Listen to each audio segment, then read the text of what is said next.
If you grew up around Austin, there's just certain quirky things you grew up seeing, and that's kind of what Austin was always about. We have to hold on to the few quirks we have left. I would think that Vince is one of the few lost relics of Austin. I heard about him probably as early as like high school. It was kind of like a cult following for a while, and a lot of people would be like, oh, have you been to the Cathedral of Junk? I like the cathedral most because of Vince. Like, Vince's makes the place.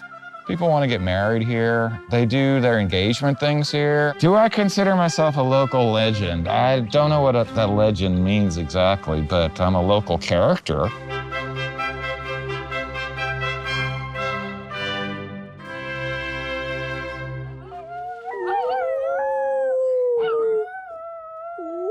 Good boys. I know. All right. Oh. Some people never make it past the dogs. What time is it? Oh, 9:01. I better grab my phone. Because it's time to start answering the phone. And it begins. Hello? Yeah, what time did you want to come by? Well, my name is Vincent Hanneman, and I'm the creator of the Cathedral of Junk, which is a sculpture I've been working on for the last 31 years in my backyard and has become rather famous, I guess. Title-wise, well, I mean, nobody calls me the Junk King, but Vince, Vinny. It's a building, not like a normal building exactly. It's 3 stories tall. It's got various different staircases that lead up to the 2nd and 3rd floor. It's all built out of stuff that's junk. This is my pot plant. I don't know. Do you grow pot? No, probably not.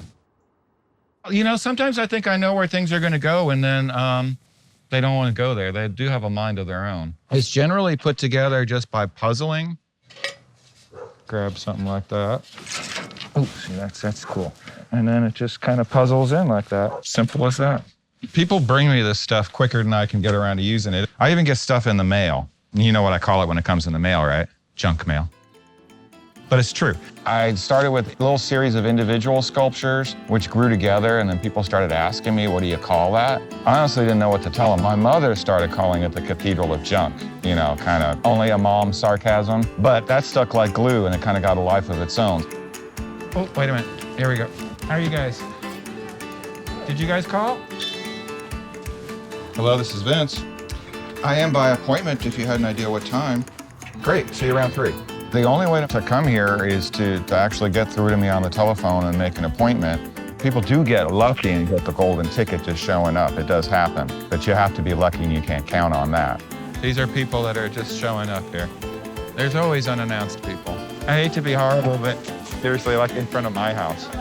Yeah, you can block my driveway. That's okay. So there's not a website or anything like that, but I'm listed on a bazillion websites. You know, if there's a new platform out there, they put me on it, you know. I don't think I've ever seen anything TikTok-y, whatever the hell, but I know I'm on it. I've never gotten to go because if you call and he doesn't answer, then you can't come. And so every time I've tried, he doesn't answer. So we just called randomly this morning and got lucky. I would think that Vince is one of the few lost relics of Austin. Hopefully everything will be preserved here and now because all of these things is what like adds to Austin's charm. Those are 2 of the original sculptures and part of a domed room that used to be over here. But because of what I had to tear down when I got my building permit, that kind of got all shoved away. And then 2010, my neighbor complained. I mean, to be fair to him, you know, I wasn't the best neighbor to have. We did have a lot of crazy wild parties, and I was completely unapologetic about it. And that's what got the ball rolling. And it turns out that I did have an unpermitted auxiliary structure. So it took 7 months to get through that process. The whole time I was non-compliant, actually, I had no property rights even. I couldn't rent, sell, lease, or give away this house. They put a red sign on the front curb that said, dangerous conditions exist. I had hundreds of volunteers came out of the woodwork to help me out, tearing down the stuff, which was also therapeutic in a way. It was horrible, but I learned how incredibly strong this thing is. It's a miracle. I got the engineer to sign off on it. I got the architect to do the drawing. Everything's all squared away. But who the heck knows? You know, you never expect the Spanish Inquisition. Generally, it's a self-guided tour. I don't really follow people around. I get a lot of cheap hipsters here who bring their girlfriends here for their date, you know? So their love life is just like rocking around here, but mine sucks. It's not a place to really meet anybody. Both my wives divorced me, so there have been junk cleans for sure. There might be a third, who knows? This is a difficult domestic kind of situation to live in for somebody. There's no privacy here because there's never a single day that I don't have people show up unannounced. Christmas Day, New Year's Day, every day. Last year, I had a family of 5 in my driveway at dawn on Christmas Day, taking pictures. And it's like, who's the crazy one here, Who's the weird one? This is my tire iron here. I got 2 tire irons. Get it? I gotta crack myself up. Sorry. Some people comment how peaceful it is here. In a way, it is kind of a church. We got married at the Cathedral of Junk. So I was able to find his phone number through a shady Yelp review and just ask flat out, would it be possible to have a wedding at your art piece? And he said, it is possible. He said, are you sure though? He made sure to say, are you sure you want to get married here? Yeah. Vince was a part of our wedding party. He stood next to his campfire, stoked it occasionally while we were doing our vows. I have a distinct memory. We walked my 65-year-old mother up to the top of the cathedral and she just had a moment of pure elation and tears. Absolutely a local Austin legend. I don't think anyone else could have gotten away with what he did. Keeping Austin weird is very important. And Vince has done a lot to keep Austin weird.